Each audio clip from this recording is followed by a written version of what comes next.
Pop ഫ്രാൻസിസിന്റെ ആരോഗ്യനില സങ്കീർണമായി തുടരുന്നു. 2 ശ്വാസകോശങ്ങളിലും കടുത്ത ന്യൂമോണിയ ബാധിച്ച മാർപ്പാപ്പ ആന്റിബയോട്ടിക് ചികിത്സയിലാണ്. 88-കാരനായ മാർപ്പാപ്പ ഒരാഴ്ചക്കാലമായി റോമിലെ അഗസ്റ്റിനോ ഗമേലി ആശുപത്രിയിൽ ചികിത്സയിലാണ്. ഫെബ്രുവരി 14-നാണ് ബ്രോങ്കൈറ്റിസ് ലക്ഷണങ്ങളോടെ മാർപ്പാപ്പയെ റോമിലെ അഗോസ്റ്റിനോ ഗമേലി ആശുപത്രിയിൽ പ്രവേശിപ്പിച്ചത്. 2 ശ്വാസകോശങ്ങളിലും ന്യൂമോണിയ ബാധിച്ചതോടെ പോപ്പ് ഫ്രാൻസിസിന്റെ ആരോഗ്യനില ഇപ്പോഴും സങ്കീർണമായി തുടരുകയാണെന്നാണ് വത്തിക്കാൻ റിപ്പോർട്ട്. പുതിയ അണുബാധ സ്ഥിരീകരിച്ചതോടെ ആന്റിബയോട്ടിക് ചികിത്സയിൽ രണ്ടാമത് മാറ്റം വരുത്തിയിരിക്കുകയാണ്. റോമിലെ ആശുപത്രിക്ക് മുൻപിൽ ആയിരങ്ങളാണ് പോപ്പിനു വേണ്ടി പ്രാർത്ഥിക്കാൻ അണിനിരക്കുന്നത്.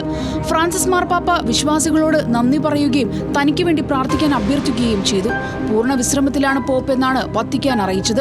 21-ാം വയസ്സിൽ പ്ലൂറസി ബാധിച്ചതിനെ തുടർന്ന് പോപ്പ് ഫ്രാൻസിസിന്റെ ശ്വാസകോശത്തിന്റെ ഒരു ഭാഗം നീക്കം ചെയ്തിരുന്നു. അതുകൊണ്ട് തന്നെ പോപ്പിന് ശ്വാസകോശ അണുബാധകൾ ഉണ്ടാകാനുള്ള സാധ്യത കൂടുതലാണ്. 2013 മുതൽ നിരവധി തവണ ആരോഗ്യ പ്രശ്നങ്ങളും ഉണ്ടായിട്ടുണ്ട്.